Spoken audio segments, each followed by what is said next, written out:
പറയാം. ഈ അടുത്ത സമയത്ത് തലശ്ശേരി എന്ന് പറയുന്ന നമ്മുടെ തൊട്ടടുത്ത പ്രദേശത്ത് വെച്ചുകൊണ്ട് നടന്ന ഒരു വാദപ്രതിവാദം. ആ വാദപ്രതിവാദത്തില് ഈ വിഷയം ചർച്ചയ്ക്ക് വന്നു. വളരെ വിശാലമായി ചർച്ച ചെയ്യാവുന്ന വിഷയമാണിത്. റസൂലുള്ളാഹി സ്വല്ലല്ലാഹു അലൈഹി വസല്ലമയുടെ ശതക്കണക്കിന് ഹദീസുകൾ ഉദ്ധരിച്ചുകൊണ്ട് വിശദീകരിക്കാവുന്ന വിഷയമാണിത്. പക്ഷേ തലശ്ശേരിയിൽ അവിടെ നടന്ന ഒരു ചർച്ച, ആ ചർച്ചയുടെ അടിസ്ഥാനത്തിൽ ഷാഫി ഇമാമിന്റെ ഗ്രന്ഥങ്ങൾ വെച്ചുകൊണ്ട് ഈ വിഷയം തെളിയിക്കാമോ എന്നൊരു ചർച്ച, അതിനുവേണ്ടി ഒരു സംവാദം സംഘടിപ്പിച്ചു. ഇവര് ഷാഫി മദ്ഹബുകാരാണല്ലോ പറയുന്നത്. അവിടെ ഷാഫി ഇമാമിന്റെ കിതാബ് വെച്ചുകൊണ്ടെങ്കിലും ഈ വിദണ്ഡവാദം, സ്ത്രീകൾക്ക് പള്ളി ഹറാമാണ്, നിഷിദ്ധമാണെന്ന വാദം സമർത്ഥിക്കാമോ ചർച്ച വന്നു. എന്താ സംഭവിച്ചത്? അവിടെ മുജാഹിദ് പക്ഷം വിഷയം അവതരിപ്പിച്ചു. ആ സീഡികൾ നിങ്ങൾക്ക് വാങ്ങാൻ കിട്ടും. വിഷയം അവതരിപ്പിച്ചപ്പോ അതിന്റെ തുടക്കം മുതൽ ഓരോ ഹദീസുകൾ ഇങ്ങനെ ഉദ്ധരിച്ചു. ഹദീസുകൾ ഉദ്ധരിച്ച് ഇങ്ങനെ കൃത്യമായ വിഷയം അവതരിപ്പിച്ചു. ആ വിഷയം ഹദീസുകൾ ഉദ്ധരിച്ച് പറഞ്ഞപ്പോൾ മറുഭാഗം എഡിറ്റിൽ നിന്ന് പറഞ്ഞ മറുപടി എന്താണെന്നറിയോ?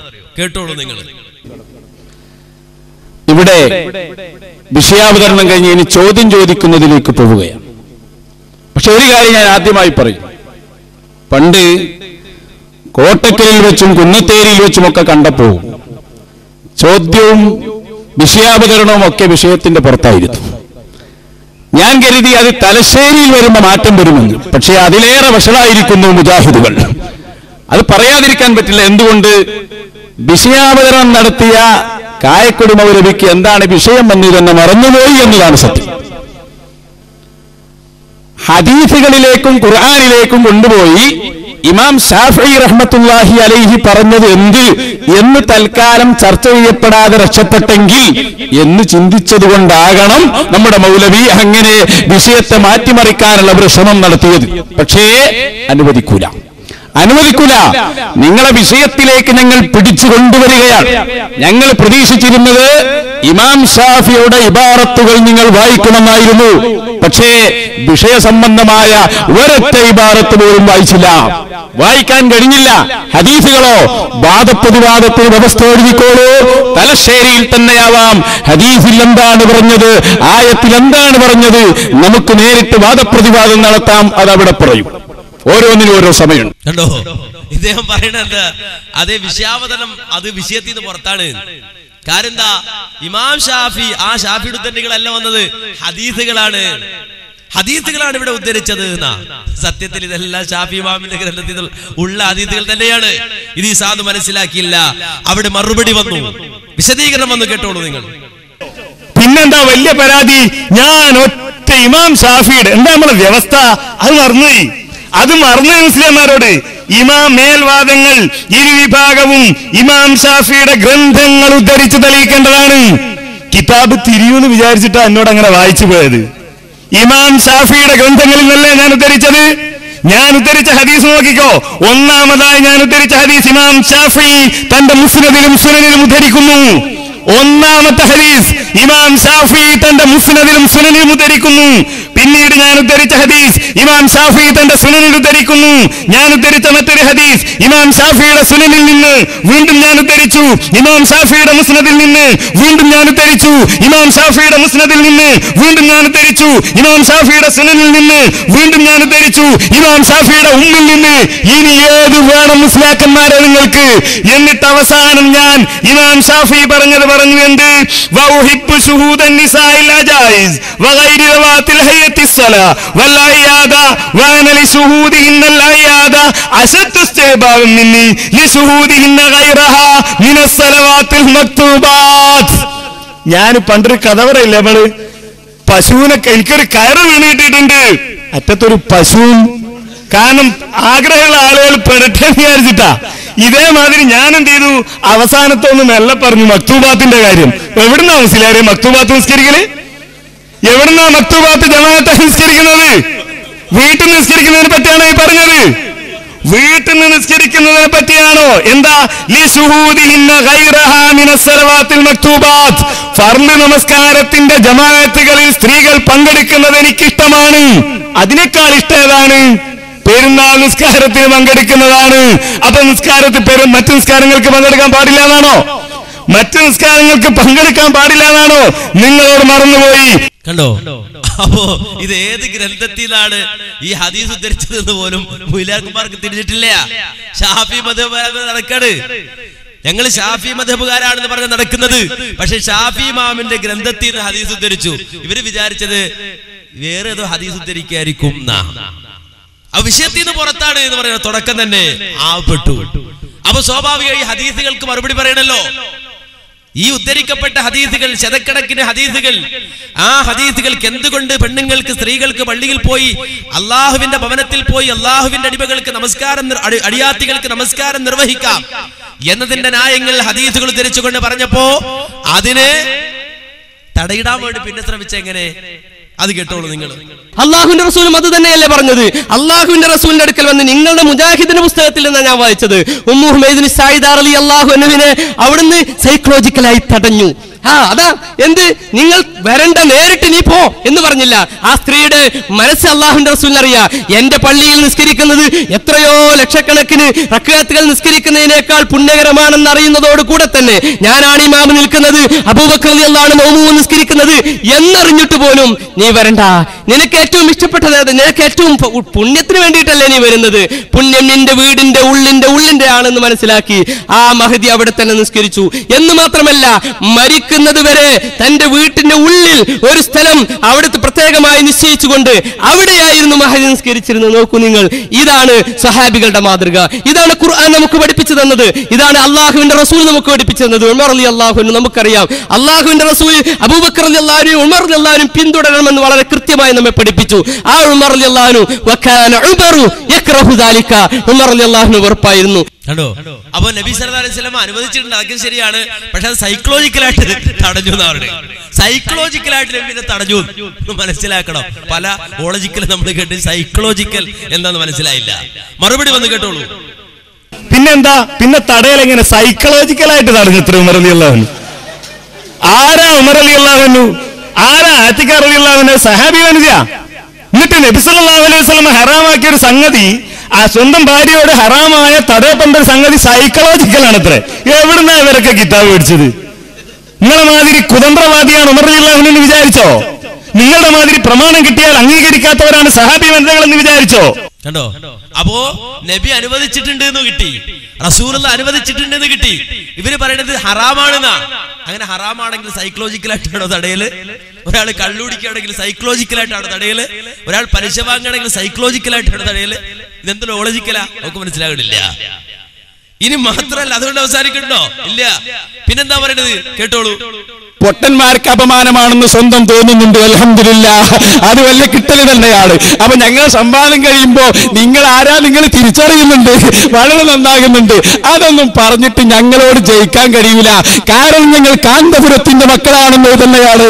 അതിൽ തർക്കം വേണ്ട, ഒരു തർക്കവും വേണ്ട. ഞങ്ങൾ കാന്തപുരത്തിന്റെ മക്കളാന്ന് പറഞ്ഞാൽ ജയിക്കാൻ പറ്റുമോ? തെളിവില്ലാതെ ഓരോരുത്തരും വന്നിട്ട് ഞങ്ങൾ കാന്തപുരത്തിന്റെ മക്കളാണ്, ഞാൻ കാന്തപുരത്തിന്റെ മകനാണ്, ഞാൻ കാന്തപുരത്തിന്റെ മകളാണ് എന്ന് പറഞ്ഞിട്ട് വല്ല കാര്യമുണ്ടോ? മറുപടി വന്ന് കേട്ടോളൂ. എന്താ വിഷയം, എന്താ പ്രമാണം, എന്താ തെളിവ്? മറന്നു. നിങ്ങൾ കാന്തപുരത്തിന്റെ മക്കളാലേ, അത് നല്ല ഉറപ്പുണ്ട്. നിങ്ങളും വേറെ മക്കളും ഒക്കെ ആക്കുണ്ട്, അത് ഞങ്ങൾക്കറിയാം. അതല്ല വിഷയം. കാന്തപുരത്തിന്റെ മക്കളാ നിങ്ങൾ. കാരണം 1, 2, 3 കഴിഞ്ഞാൽ പിന്നെ 5 എണ്ണുന്ന കാന്തപുരല്ലേ. ഇതാ കാന്തപുരത്തിന്റെ പുസ്തകം. സ്ത്രീകളും ജുമാ ജമാഅത്തും ഇമാം നവവിയുടെ ശറഹുൽ മുഹദബ് ഉദ്ധരിക്കുക. എങ്ങനെ? ഞങ്ങളുടെ നമ്മുടെ മദ്ഹബിൽ ജുമയുടെ 6 വിഭാഗം. എന്നിട്ട് 1, 2, 3 കഴിഞ്ഞ് 4 5 പിന്നെ അങ്ങനെ 1 കഴിഞ്ഞാൽ 3 കഴിഞ്ഞാൽ 4ആണെന്നറിയാത്ത കാന്തപുരത്തിന്റെ മക്കളോട് ഇത് നടത്തേണ്ടി വന്നതിൽ ഞങ്ങൾക്ക് തന്നെ ഇപ്പൊ സങ്കടം തോന്നുന്നു. അല്ലോ, അപ്പൊ കാന്തപുരത്തിന്റെ പ്രത്യേകത എന്താ? കാന്തപുരത്തിന്റെ മക്കൾ എന്ന് പറഞ്ഞാൽ കാന്തപുരത്തിന്റെ പ്രത്യേകത എന്താ? ശറഹുൽ മുഹദ്ദബിലെ ഉദ്ധരണി. ആ ശറഹുൽ മുഹദ്ദബിലെ ഉദ്ധരണി നോക്കുമ്പോ 1, 2, 3 പിന്നെ 4 ഇല്ല. 4 കട്ട്, പിന്നുള്ളത് 5 ആണ്.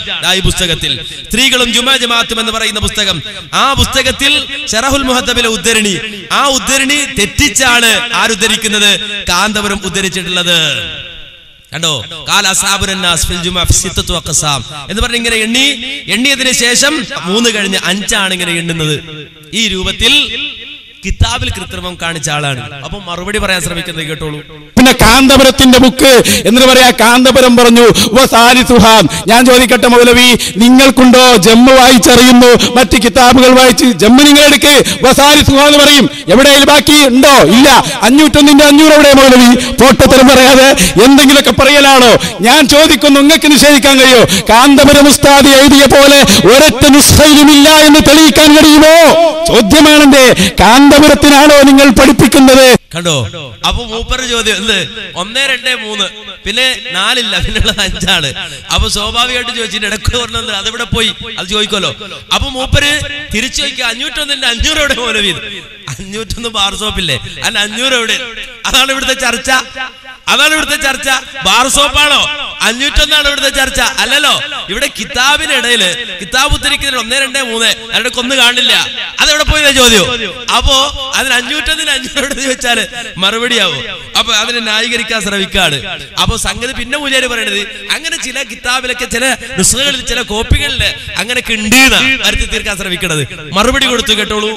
പോയത്തെ ഇവിടെ നിൽക്കൂല, ഇവരടുത്ത് നിൽക്കൂല. കാന്തപുരം പോയത്തക്കാരനാണ്. എന്താ പറഞ്ഞത്? വലിയ ആനത്തല പോലത്തെ ഒരു ചോദ്യം. അങ്ങനെ 3 കഴിഞ്ഞ് 4 ഇല്ലാത്ത ഒരൊറ്റ നുസ്ഖയുമില്ല എന്ന് നിങ്ങൾ പറയോ? അപ്പൊ കിതാബ് തെറ്റുണ്ടെങ്കിൽ അത് പറയണോ ഇല്ലേര്? ആഹാ, എങ്ങനെ കിതാബിൽ ഒരു നുസ്ഖയിലല്ല കുറെ നുസ്ഖയിൽ തെറ്റ് വന്നു. ആ തെറ്റ് പറയാനാണ് മുസ്ലിയാർ ഇതാ കാന്തപുരത്തിന്റെ അടുത്ത പുസ്തകം ഇതിൽ തിരുത്തി എന്താ പറഞ്ഞത്?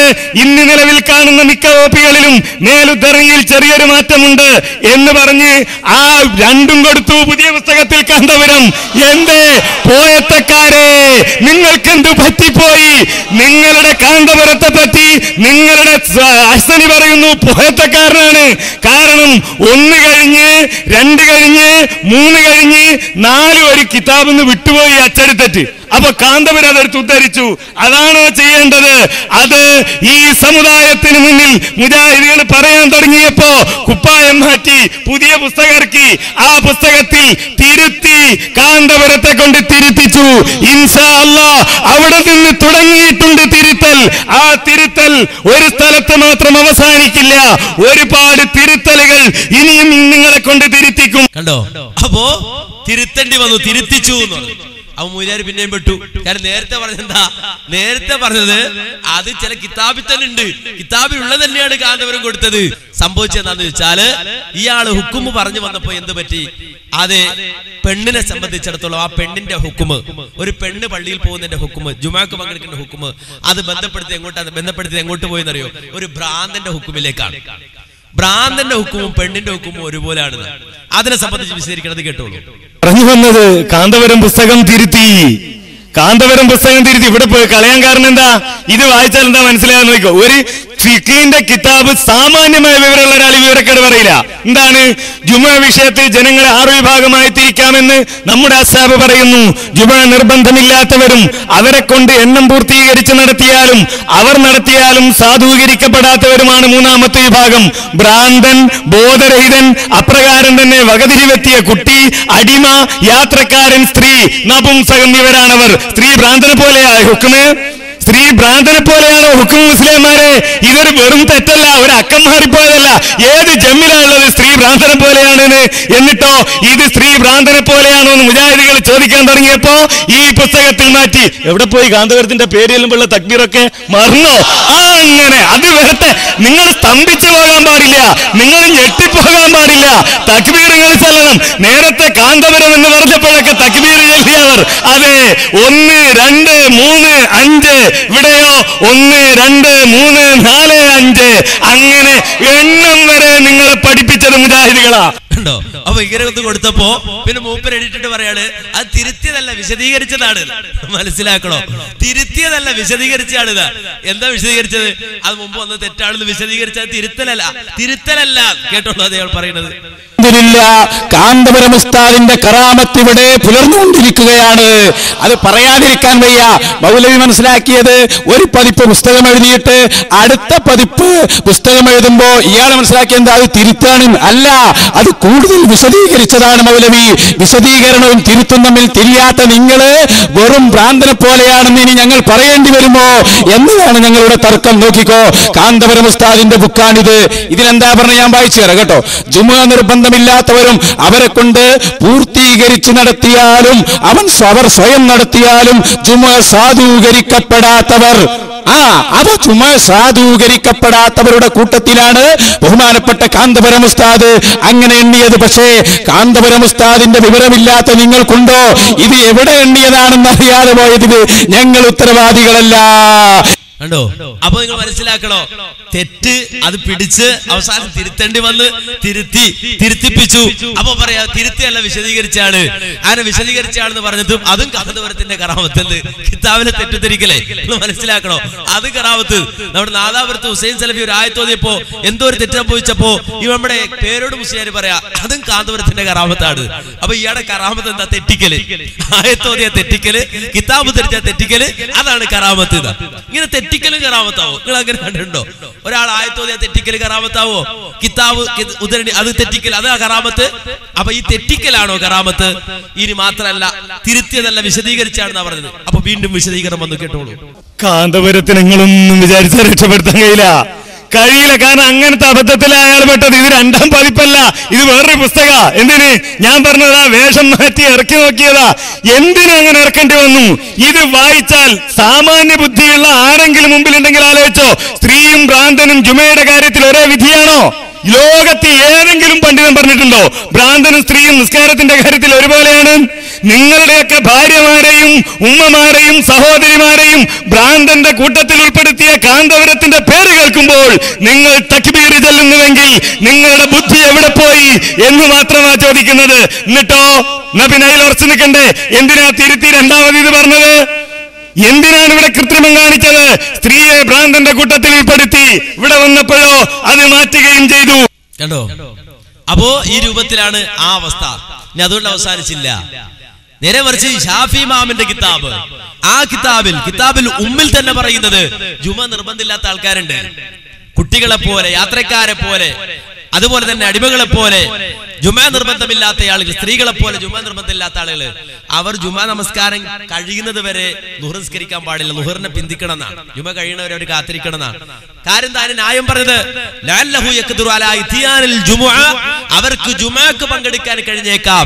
അങ്ങനെ കഴിഞ്ഞാൽ ഫയകൂനു ഇത്യാനുഹാ ഖൈറൻ ലഹു, ആ ജുമയിൽ പങ്കെടുക്കലാണ് അവർക്ക് ഖൈറ്. ജുമയിൽ പങ്കെടുക്കലാണ് അവർക്ക് ഹൈറ്.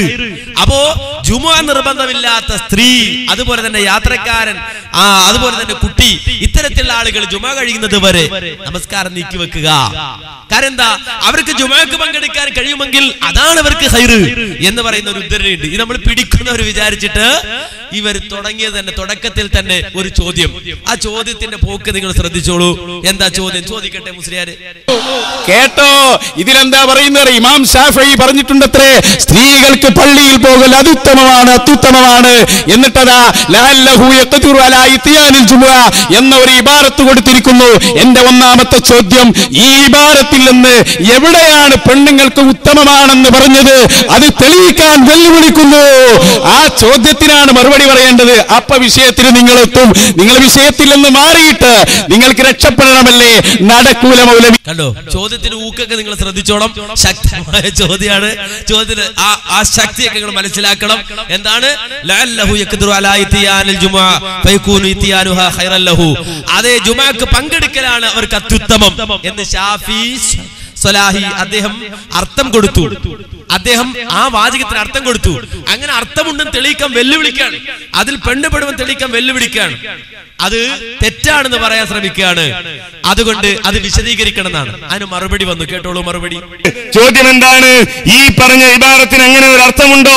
തെളിയിക്കണമെന്നാണ്. അത് അർത്ഥമുണ്ട് എന്ന് ഉറപ്പുള്ളത് കൊണ്ടാണ് ഞങ്ങൾ എഴുതിയത്. ആ അർത്ഥത്തിൽ തന്നെ ഞങ്ങൾ ഉറച്ചു നിൽക്കുന്നു. അത് തെറ്റാണെന്ന് നിങ്ങൾക്ക് വാദമുണ്ടെങ്കിൽ അത് തെളിയിച്ച് ചോദ്യം ചോദിക്കുക. ഞങ്ങൾ ആ അർത്ഥത്തിൽ ഉറച്ചു നിൽക്കുന്നു. ആ അർത്ഥം തന്നെയാണ് ശരി, ആ അർത്ഥം തന്നെയാണ് ശരി എന്ന് അംഗീകരിക്കുകയാണ് ഞങ്ങൾ. കണ്ടോ? അപ്പൊ ആ അർത്ഥം ശരിയാണ്, അത് അംഗീകരിക്കുകയാണ് ഞങ്ങള്. ഒരു തെറ്റില്ല എന്ന് പറഞ്ഞു. മറുപടി ആയാലോ? ഒരു ബുക്ക് എടുത്തിട്ട് പറയാൻ കൊടുത്ത അർത്ഥം ശരിയല്ല എന്നയാള് പറയാ, അല്ല ആ അർത്ഥം തന്നെയാണ് ശരി, അതന്നെയാണ് ശരി, ആ അർത്ഥത്തിൽ ഞങ്ങൾ ഉറച്ചു നിൽക്കുന്നു, ഒരു മാറ്റമില്ല.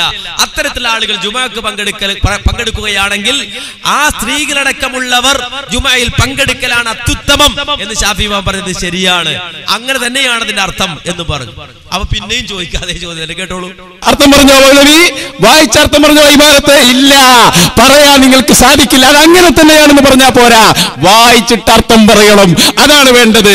ഇമാം ഷാഫിയുടെ കിതാബ് എടുക്ക് എന്നിട്ട് നിങ്ങൾ ഈ പറഞ്ഞത് ഞാൻ വെല്ലുവിളിക്കുകയാണ്. എന്ന് പറഞ്ഞ വാചകത്തിന് പെണ്ണിന് പോകലാണ് ഉത്തമം എന്ന് എവിടെന്ന് കിട്ടി? ഏത് വാചകത്തിന്റെ അർത്ഥമാണ്? അതിങ്ങ് വ്യക്തമാക്കി പറ. അത് പറയാതെ കായക്കൊടിയെയും കൂട്ടരെയും ഞങ്ങൾ വിടില്ല, അതാണ് പറയേണ്ടത്. കണ്ടോ? അപ്പൊ അർത്ഥം അത് തന്നെ ശരി എന്ന് പറഞ്ഞു. അപ്പൊ പറയാ അത് പറ്റൂല, പിന്നെ വായിച്ചർത്ഥം അയാൾ തന്നെ വായിക്കുന്നുണ്ട്, അയാൾ തന്നെ ബുക്ക് എടുത്ത് വെച്ച് വായിക്കാണ്. നേരത്തെ വായിച്ചത് കേട്ടില്ലേ? സ്ത്രീകൾക്ക് പങ്കെടുക്കലാണ് അത്യുത്തമം, അത് ശരിയാണെന്ന് ചോദ്യം, അത് തന്നെ ശരി, ഒരു തെറ്റുമില്ല, അവിടെ ഉറച്ചിരിക്കുന്നു മറുപടി പറഞ്ഞു. അപ്പൊ വീണ്ടും പറയാണ് വായിച്ചു പറഞ്ഞില്ല, വീണ്ടും മറുപടി വന്ന് കേട്ടോളൂ. ഞാൻ പറഞ്ഞല്ലോ ആ അർത്ഥത്തിൽ ഞങ്ങൾ ഉറച്ചു നിൽക്കുന്നു, ആ അർത്ഥത്തിൽ ഒരു തെറ്റുമില്ല, തെറ്റാണെന്ന് നിങ്ങൾ തെളിയിക്കണം.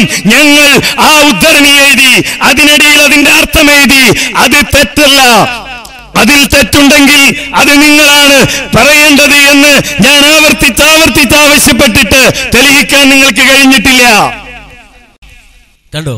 അപ്പൊ ആ ഉറച്ചു നിൽക്കുകയാണെന്ന് പറഞ്ഞു. അപ്പൊ പിന്നെയും മൂല്യം എഡിറ്റിട്ട് പറയുന്നത് എന്താ കേട്ടോളൂ. എവിടെ മറുപടി? അല്ല, മറുപടി എവിടെ? മറുപടി എവിടെ? മറുപടി എവിടെ? ബേജാറുണ്ടാവും, പ്രശ്നമാക്കണ്ട. എവിടെ മറുപടി? ഒരൊറ്റ ഇബാറത്ത് വായിച്ചിട്ട് ഞാൻ, എന്റെ ചോദ്യമാണല്ലോ, നിങ്ങളെ ഇബാറത്ത് നിങ്ങൾ വായിച്ചത് ഞാൻ ഉത്തരം പറയുമ്പോ ചോദിച്ചോ, ഞാൻ മണിമണിയായി പറഞ്ഞു തരാ. പക്ഷേ ഞാൻ വായിച്ച ഒന്നാമത് കൊടുത്ത ഇബാറത്തിന്റെ കഥയപ്പതി, പിന്നെ ബാക്കി പറയണോ? ആദ്യം കൊടുത്ത ഇബാറത്തിന് എങ്ങനെയാണ് മൂപ്പര് പറയാ? ആ അർത്ഥത്തിൽ ഞാൻ ഉറച്ചു നിൽക്കുന്നു. ഞാൻ പറഞ്ഞു തെറ്റാണ്, നിങ്ങൾ അർത്ഥം വായിച്ചത് പറ, ഓരോന്നിന്റെ പറ, അങ്ങോട്ട് വായിക്ക, അർത്ഥം പറ. ലഅല്ലഹു യഖ്ദിറു, എന്താ മൗലവി അതിന്റെ അർത്ഥം? പറയൂ മൗലവി, ലഅല്ലഹു യഖ്ദിറുന്റെ അർത്ഥം എന്താണ്? അലാ ഇത്തിയാനിൽ ജുമുഅത്തി, എന്താണ് അർത്ഥം? ഫയകൂനു ഇത്തിയാനുഹാ, ഒല്ലങ്ങോട്ട് പറ, ഞങ്ങൾ വിശദീകരിച്ചു തരാം. നിങ്ങൾ ഷാഫി ഇമാമിന്റെ കിതാബ് നോക്കിയത് പണ്ടൊരു കണ്ണുപൊട്ടനായ ആള് ആനനെ കാണാൻ പോയ പോലെ, ആണിങ്ങനെ നോക്കുമ്പോ ആ ചെവിയാണ് ഒരാൾ പറഞ്ഞ ഇതന്നെ കേട്ടോ ആനാന്ന് മനസ്സിലാക്കി, വേറെ ആൾ കാല് പിടിച്ചപ്പോ എന്ന് പറഞ്ഞ പോലെ നിങ്ങൾ ഉമ്മുന്നൊരു ഇത്തിയാനുവാ ഹൈർ, ആ പെണ്ണിന് ഹൈർ, വേറൊരുത്തരും മക്തൂബാത്ത് ആ ഹൈർ. നിങ്ങൾ ഓതിപ്പടിക്കാതെ വല്ല UP സ്കൂളിൽ മാഷുമാരായി നടന്നിട്ട് ഓതിപ്പടിച്ച ഷാഫി ഇമാമിന്റെ കിതാബ് വായിക്കാൻ നിങ്ങൾക്ക് സാധിക്കൂല. ഞാൻ വെല്ലുവിളിക്കുന്നു, ധൈര്യമുണ്ടോ? വല്യ മൗലവിയെ രംഗത്തിറക്ക്, ഞങ്ങൾ കാണിച്ചു തരാ എവിടെയാണ്. അല്ലെങ്കിൽ പിൻവലിക്ക് ഈ ഭാരത്ത്, പിൻവലിക്കൂ ഈ ഭാരത്ത്. എഴുതിയ ആളുണ്ട്, അയാൾക്ക് പഠിപ്പിച്ചു കൊടുത്ത ആളുണ്ട്, അത് ഫോട്ടോ സ്റ്റാറ്റ് എടുക്കുന്ന ആളുമുണ്ടല്ലോ, എല്ലാവരും ഉണ്ട്. പറയൂ മറുപടി. ഈ ചോദ്യം മുജാഹിദേ നിന്റെ നെഞ്ചത്ത് കുത്തുന്നു. എവിടെ ഞങ്ങളെ ഇമാമ് പറഞ്ഞത്? അങ്ങനെ ഉറച്ചു നിന്നു എന്ന് പറഞ്ഞതുകൊണ്ടായില്ല, കായക്കൊടിക്ക് അത് വായിക്കാൻ പോലും അറിയില്ല എന്നാണ് ഞാൻ മനസ്സിലാക്കുന്നത്. അത് തെറ്റുകൂടാതെന്ന് വായിക്ക്, എന്നിട്ട് അതിന്റെ അർത്ഥം പറ. എന്താ മൗലവി അതിന്റെ അർത്ഥം? ഞങ്ങൾ പഠിപ്പിച്ചു തരാ, കാരണം ഞങ്ങൾ പഠിച്ചിട്ടാണ് വന്നത്. സമസ്തയും ജഹാലത്തും എന്ന് പറയുമ്പോ ആ ജഹാലത്തിന്റെ ആഴം മനസ്സിലാക്കാൻ വേണ്ടി എതിർത്ത് തന്നത്. കാരണം അറബി ഭാഷ പഠിച്ചവരുണ്ട്, അറബി അറിയുന്നവരുണ്ട്, അറബി ഭാഷയുമായി ബന്ധപ്പെടുന്നവരുണ്ട്, ഫിഖിന്റെ കിതാബുകൾ വായിക്കുന്നവരുണ്ട്, വായിച്ചാൽ മനസ്സിലാകുന്നവരുണ്ട്, വായിച്ച് ദർസ് നടത്തി കൊടുക്കുന്നവരുണ്ട്. മൂപ്പര് ചോദിക്കണ ചോദ്യം കേട്ടില്ലേ? ലഅല്ലഹു യഖ്ദിറു അലാ ഇത്തിയാനിൽ ജുമുഅ ഫയകൂനു ഇത്തിയാനുഹാ ഖൈറൻ ലഹു എന്ന് പറഞ്ഞാൽ അത് സ്ത്രീ പെടും എന്ന് എവിടുന്ന് കിട്ടിയതാ? ആരെ കുറിച്ചാ പറയുന്നത്? അത് ഇൻഷാ അല്ലാഹ് വായിച്ചു കൊടുക്കുന്നുണ്ട് കൃത്യമായി തന്നെ. എന്റെ മൂപ്പരോട് പറഞ്ഞു നിങ്ങൾ വിശദീകരിക്കുക, അവന്റെ അയാൾ അർത്ഥം വിശദീകരിക്കണം. ഈ ചോദ്യമൊക്കെ ചോദിക്കണ നമ്മൾ വിചാരിക്കണതാ വല്ലോ ആലത്തിൽ അതിനകത്ത് ഉണ്ടെന്നല്ലേ, എന്തോ സംഭവം ഉണ്ടെന്നല്ലേ. അവസാനം മൂപ്പര് വിശദീകരിച്ചു നോക്കൂ. ലഅല്ലഹു യഖ്ദിറു, അതിന്റെ അർത്ഥം കേട്ടോ? ലഅല്ലഹു യഖ്ദിറു എന്ന് പറഞ്ഞാൽ ആ പെണ്ണ് ഒരുപക്ഷേ ജുമഅക്ക് പോകാൻ കഴിവാകും എന്നാണ് ഷാഫി സലാഹി അർത്ഥം വെച്ചത്. അങ്ങനെ ഒരു അർത്ഥം അതിൽ നിന്ന് കിട്ടുകയില്ല. എന്തുകൊണ്ട്? ലഅല്ല എന്നത് തന്നെ അതിന്റെ അർത്ഥം ശരിക്ക് പഠിച്ചോ. ഒരു സ്ഥലത്ത് ലഅല്ല എന്ന് പറഞ്ഞാൽ നേരത്തെ പറഞ്ഞ സംഭവത്തിൽ അത് ഉൾപ്പെടണമെങ്കിൽ നേരത്തെ പറഞ്ഞ സാധനം ആ വസ്തു ഉണ്ടാകാറുള്ള സാധ്യത വേണം. ഇനിയെങ്കിലും പഠിച്ച പഠിച്ചോ, പെണ്ണിന് ജുമഅക്ക് വരാൻ പാടില്ല എന്ന് പറഞ്ഞതിനുള്ള കാരണം എന്താണ്? പെണ്ണിന് ജുമഅയില്ല എന്ന് പറഞ്ഞ കാരണം എന്താണ്? മൗലവിമാര് വ്യക്തമാക്കണം. ആ കാരണം ഒരിക്കലും നീങ്ങുന്ന കാരണമല്ലല്ലോ. അതുകൊണ്ടാണ് ലഅല്ലഹു യഖ്ദിറു എന്ന് പറഞ്ഞതിൽ ഒരിക്കലും പെണ്ണുപെടൂലാന്ന് ഞങ്ങൾ പറയുന്നത്. അതിന് ലഅല്ലന്റെ അർത്ഥമറിയാത്ത നിങ്ങൾക്കുണ്ടോ? അത് മനസ്സിലാക്കാൻ കഴിയുന്നു. ഇനിയെങ്കിലും പഠിച്ചു വെച്ചോ. അപ്പൊ എന്തോ ഉണ്ട് എന്നാണ്. എന്താ ഉണ്ടായത്? ഒന്നുമില്ല, പറഞ്ഞതിപ്പോ ഒന്നുമില്ല. ആ തർജിയാണ് എന്ന് പറഞ്ഞാൽ പ്രതീക്ഷിക്കാം. അങ്ങനെ ഭാവിയിൽ പ്രതീക്ഷിക്കാവുന്നതിന് സാധാരണ പ്രയോഗിക്കുന്ന പ്രയോഗമാണ് നഹ്വിയായി ലഅല്ല എന്ന് പറയുന്ന പ്രയോഗം. ആ പ്രയോഗം എന്ന അർത്ഥത്തിന് മൂപ്പര് വിശദീകരിക്കാൻ നോക്കുന്നത് ഷാഫി മുഹമ്മദ് ഒന്നും പറഞ്ഞിട്ടില്ല എന്ന് മാത്രല്ല, ഇവരുടെ കഴുത്തിലെ കുരുക്ക് മുറുക്കുകയായിരുന്നു. അത്രയും ചോദ്യം ചോദിച്ച് ആ അർത്ഥത്തിൽ ഉറച്ചു നിൽക്കുന്നു. അവസാനം ഇവരിൽ ലഅല്ല എന്താന്ന് വിശദീകരിച്ചു കഴിഞ്ഞപ്പോ മുറുക്കി, കുരുക്ക് നന്നായി മുറുക്കി കൊടുത്തു. അതാണ് നിങ്ങൾ കാണാൻ പോകുന്നത്. എല്ലാം നമ്മൾ ചെയ്ത് നിങ്ങൾക്ക് പണിയായി, അതാ സത്യം. എല്ലാം ഞങ്ങൾ ചെയ്ത് നിങ്ങൾക്ക് പണി. ഇപ്പൊ എന്താ വലിയ ആനത്തരയായി കൊണ്ടുവന്ന് ഷാഫി സലാഹി പുസ്തകം എഴുതി അർത്ഥം തെറ്റി. എവിടെയാ തെറ്റിയത്? ഇമാം ഷാഫി ഉമ്മിൽ എന്താ പറഞ്ഞത്? വലാ ഉഹിബ്ബു ലിവാഹിദിൻ മിമ്മൻ ലഹു തർക്കുൽ ജുമുഅത്തി മിനൽ അഹ്റാരി ലിൽ ഉദ്രി വലാ മിനൻ നിസാഇ വഗൈറിൽ ബാലിഗീന വൽ അബീദി അൻ യുസല്ലി അൽ-ളുഹ്റ ഹത്താ യൻസരിഫ al-ഇമാം വയതഖൻ സറഫഹു ബിഅൻ യഹ്താത ഹത്താ യറാ അന്നഹു ഖദ് ഇൻസറഫ ലിഅന്നഹു ലഅല്ലഹു യഖ്ദിറു അലാ ഇത്യാനി al-ജുമുഅ ഫയകൂനു ഇത്യാനുഹാ ഖൈറൻ ലഹു. ഇമാം ഷാഫി ഉമ്മിൽ പറഞ്ഞു. നിഷേധിക്കാൻ ഒരു മുസ്ലിയാർക്കും തയ്യാറല്ലല്ലോ, കഴിയില്ല. അതിന് ഷാഫി സലാഹി അർത്ഥം പറഞ്ഞു എന്ത്? അതിന് പോകാൻ കഴിഞ്ഞേക്കാമല്ലോ, കഴിയുമെങ്കിൽ അവർക്ക് ജുമുഅക്ക് പോകാൻ അത്യുത്തമമാണ്. അത് തെറ്റാണെന്നാണ് ഇവിടെ നേരം പോലത്തെ മുതൽ ഒച്ചയിടാൻ തുടങ്ങിയത്. എന്നിട്ട് അതിന്റെ വലിയ ന്യായം എന്ത്? അത് പെണ്ണിന്റെ ഉഴുതൊരു പെണ്ണാണെന്നതാണ്. അത് നീങ്ങിയാലാണ്. എങ്ങനെ പെണ്ണാണായി മാറിയാൽ? ലോകത്ത് പെണ്ണാണായി മാറില്ലേ ഉള്ളൂ, ആണ് പെണ്ണായി മാറൂലേ? ആണ് പെണ്ണായി മാറൂലേ? ഇനിയോ നോക്കിക്കോ തീർന്നു. ഇത് നിങ്ങളെ കൊണ്ട് വായിപ്പിക്കാൻ തന്നെ, നിങ്ങളെ അടുത്ത് നിന്ന് അത് കിട്ടാൻ വേണ്ടി ജനങ്ങൾ കേൾക്കട്ടെ.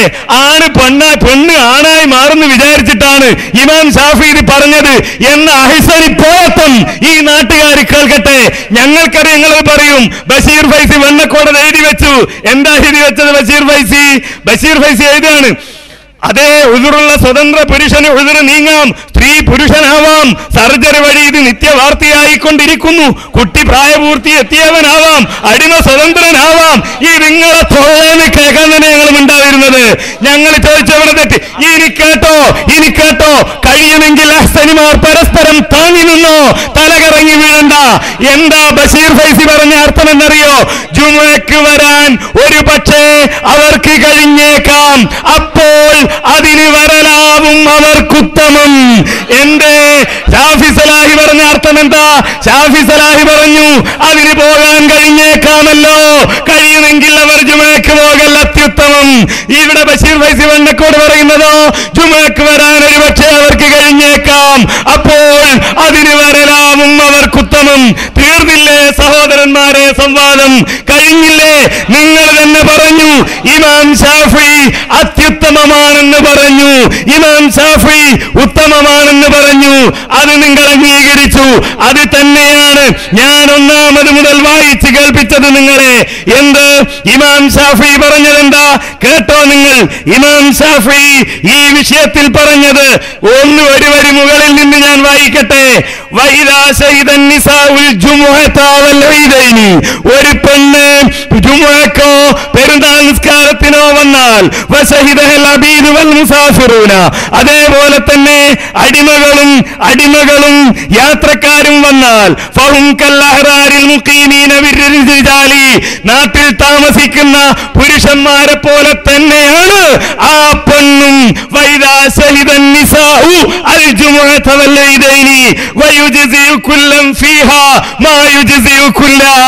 അവർക്കത് മതി. ആ പെണ്ണ് ജുമുഅക്ക് വരാം, ഈദൈനിക്ക് വരാം. എന്നിട്ടാ പറഞ്ഞത് എന്ന് ഞാൻ നേരത്തെ പറഞ്ഞു. അങ്ങനെ പെരുന്നാളിന് വരലാണ് ഏറ്റവും ഇഷ്ടം. മറ്റ് നമസ്കാരങ്ങൾക്ക് വരലോ അത് ഇഷ്ടമാണ്. തെളിഞ്ഞു മുജാഹിദുകളുടെ വാദം അനുവദനീയമാണ്.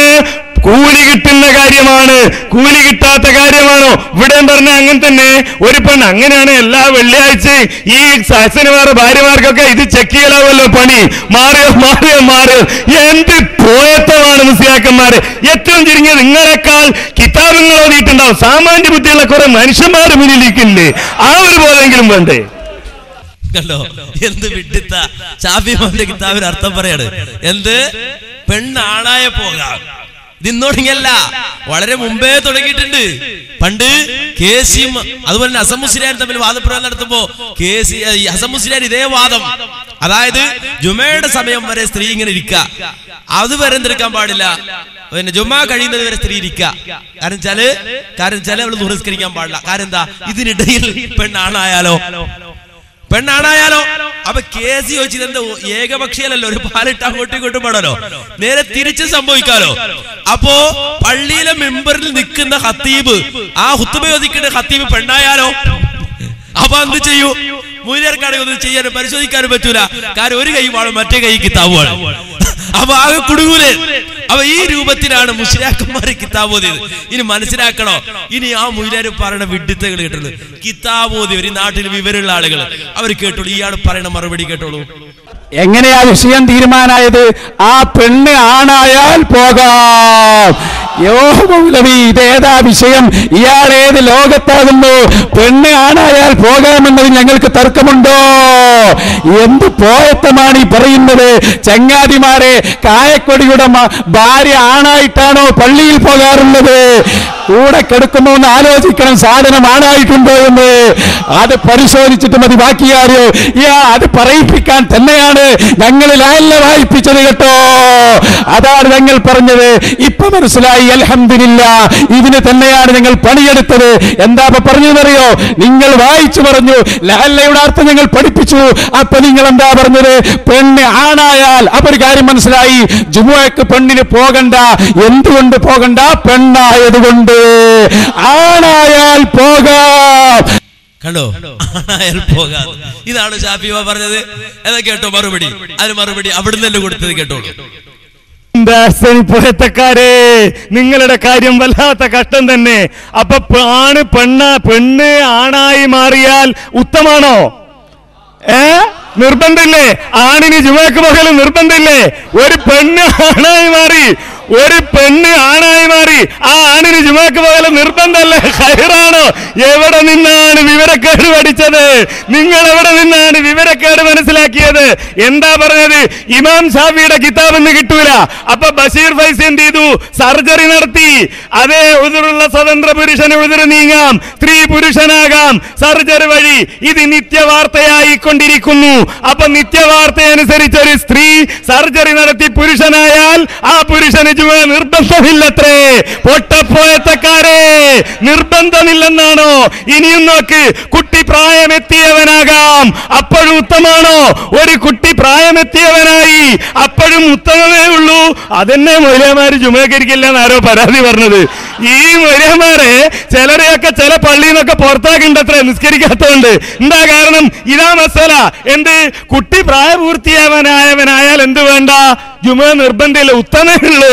ആ ഉത്തമം ചെയ്യാതിരിക്കാനോ? എവിടെന്നാ വന്ന നിങ്ങള്? സർജറി ഉഴുതും. ഇനിയും കേട്ടോ നിങ്ങൾ. ഇമാം ഷാഫി എന്താ പറഞ്ഞത്?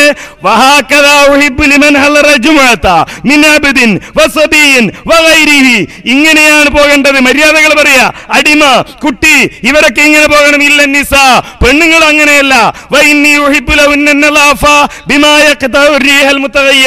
പകർച്ചയാക്കപ്പെട്ട വാസന ഇല്ലാതാകുന്ന വൃത്തിമതി. അവർ സുഗന്ധം ഉപയോഗിക്കരുത്. ആര്? ആണായി മാറിയ പെണ്ണായി മാറിയാണോ? ആരാണ്? ആരെ പറ്റിയായി ഇമാം ഷാഫി പറഞ്ഞത്? ആണായി മാറിയ ഒരു പെണ്ണ് സുഗന്ധം ഉപയോഗിക്കണ്ട എന്നാണോ? ഇനിയോ ഉഹിബ്ബുലഹുന്ന, അവർക്ക് ഏത് കിതാബാ നിങ്ങൾ ഓതിയത്? ലഹുന്ന, ഉഹിബ്ബുലഹുന്ന, ആ സ്ത്രീകൾക്ക് ഞാൻ ഇഷ്ടപ്പെടുന്നു എന്നാ പറഞ്ഞത്. എന്നിട്ടെന്താ പറഞ്ഞത്? അത് ആണായി മാറിയാൽ, ആ ആണായി മാറിയ പെണ്ണിന് ജുമ നിർബന്ധമില്ലത്രേ. വിവരക്കേട്. നിങ്ങളുടെ പേരിന്റെ അവസാനം ചേർക്കേണ്ടത് അഹ്സനി എന്ന് തന്നെ.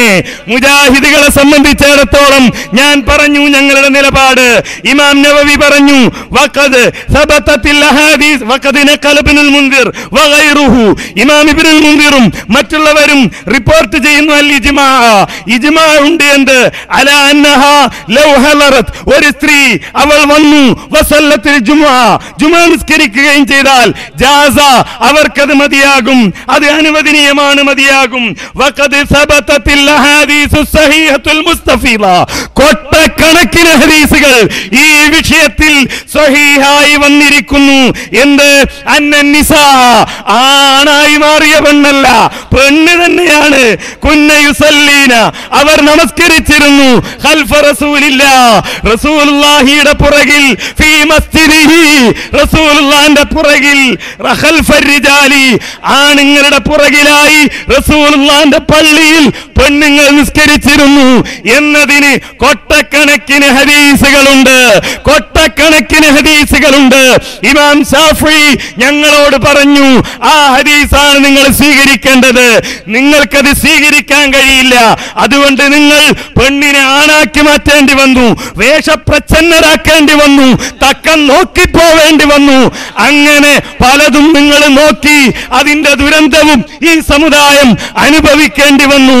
അതുകൊണ്ട് തന്നെ കിതാബിലുള്ളത് പറ, എന്തേ തെളിഞ്ഞത്ര, എന്ത് ആണായി മാറിയ പെണ്ണ് പോകാൻ ഉത്തമം. അതായിപ്പോ തെളിഞ്ഞ അതിനങ്ങൾ വന്നത് കണ്ടോ. അപ്പൊ മാന്യ സഹോദരങ്ങളെ, എന്തെല്ലാം അബദ്ധമായി പറയണത്. പണ്ഡിതന്മാര് കിതാബിൽ പറയാണ് പള്ളിയിലേക്ക് പോകുന്ന പെണ്ണ് സുഗന്ധം പൂശാൻ പാടില്ല. അതേസമയം ആണാണ് പോണെങ്കിലോ സുഗന്ധം പൂശൽ സുന്നത്താണ്. അപ്പോ ഈ രൂപത്തിൽ ആണായി മാറിയ പെണ്ണല്ല, പെണ്ണ് തന്നെ പള്ളിയിലേക്ക് പോകുമ്പോ ഷാഫി ഇമാം പറയാണ് സുഗന്ധം പൂശി പോകാൻ പാടില്ല, സുഗന്ധം പൂശി പോകാൻ പാടില്ല. അതിന് മൂലകന്മാര് മറുപടി കണ്ടെത്തുക, കാരണം പോകല് ഹറാമാണ്, എന്നാൽ ഹറാമായ കാര്യത്തിലേക്ക് പോകുമ്പോഴും എന്ത് വേണമെന്നാ അതിന്റെ വിധി പാലിച്ചു കൊണ്ട് പോകണം, നിയമങ്ങൾ പാലിക്കണം, അങ്ങനെ മസല ഉണ്ട്. അപ്പോ ഇവിടുന്ന് ചോദിച്ചിരുന്നു, അന്ന് വാദപ്രതിവാദം ചോദിച്ചിരുന്നു, അല്ല ഇതെന്താ പറഞ്ഞത്, ഒരു പെണ്ണിനെ സംബന്ധിച്ചിടത്തോളം അല്ലെങ്കിൽ ഒരാളെ സംബന്ധിച്ചിടത്തോളം അയാള്, ഇവർ പറഞ്ഞ സാധാരണ പറയാനുള്ള ഉദാഹരണം തന്നെ, ഒരാൾ വ്യഭിചരിച്ചു എങ്കിലും ആ വ്യഭിചാരത്തിലൂടെ അയാൾക്ക് വലിയ ശുദ്ധി ഉണ്ടായാലും അയാൾക്ക് കുളിക്കൽ നിർബന്ധമാണ്. അത് ഫിഖിന്റെ കിതാബിലുണ്ടാവും. അയാൾ കുളിക്കണല്ലോ, അയാൾക്ക് വലിയ ശുദ്ധി ഉണ്ടായി എങ്കിൽ അയാൾ കുളിക്കൽ നിർബന്ധമാണ്. അങ്ങനെ പോയാൽ ഹറാമ് ചെയ്തിട്ടാണെങ്കിലും വലിയ ശുദ്ധി ഉണ്ടായി കുളിക്കണോ? ഇങ്ങനെയാ മറുപടി പറയാൻ ശ്രമിച്ചത്. അതിന് മറുപടി പറഞ്ഞു, ഇത് അങ്ങനല്ല, ഇത് പള്ളിയിലേക്ക് പോകുന്ന പെണ്ണ് പാലിക്കേണ്ട മര്യാദകളാണ്. ഇതുപോലെ വ്യഭിചരിക്കാൻ വേണ്ടി ഒരാൾ പോയാൽ അയാൾ പാലിക്കേണ്ട മര്യാദ ഉണ്ടോ കിതാബിൽ?